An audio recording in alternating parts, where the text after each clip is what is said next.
আরব আমিরাতের দুবাইয়ের বুর্জ খলিফার নাম শোনেননি এমন মানুষ হয়তো খুঁজে পাওয়া যাবে না। এখন পর্যন্ত বিশ্বের সবচেয়ে উঁচু ভবনের তালিকায় রয়েছে এটি। সম্প্রতি বিজ্ঞানীরা সমুদ্রের তলদেশে বিশাল পর্বত আবিষ্কার করেছেন, যার উচ্চতা অন্তত 3টি বুর্জ খলিফার সমান।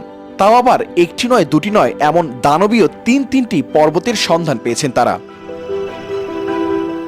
সংবাদ মাধ্যম টাইমস নিউর এক প্রতিবেদনে বলা হয়েছে, চলতি বছরের শুরু থেকে স্মিথ ওশান ইনস্টিটিউটের একদল বিজ্ঞানী কোস্টারিকার গালফিটো থেকে চিলির ভ্যালপারাইসো যাওয়ার পথে ওই 4টি পর্বতের অস্তিত্ব খুঁজে পান।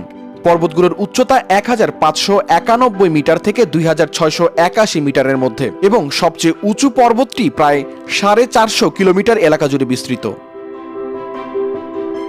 বিজ্ঞানীরা আরও জানিয়েছেন, গ্র্যাভিটি অ্যানোমেলিস পদ্ধতি ব্যবহার করে সমুদ্রের তলদেশের মানচিত্র তৈরি করেছেন তারা।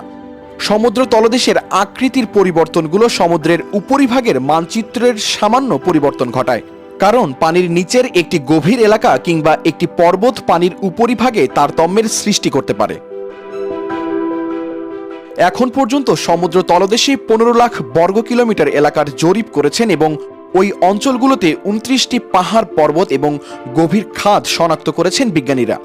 পানির নিচের খাদগুলো প্রায় সবসময় গভীর সমুদ্র প্রবল প্রাচীর এবং জলজ বনের সৃষ্টি করে। এই অঞ্চলগুলো জলজ প্রাণীদের নিরাপদ আশ্রয় এবং খাদ্য জোগাড় করে বলে জানিয়েছে বিজ্ঞানীরা।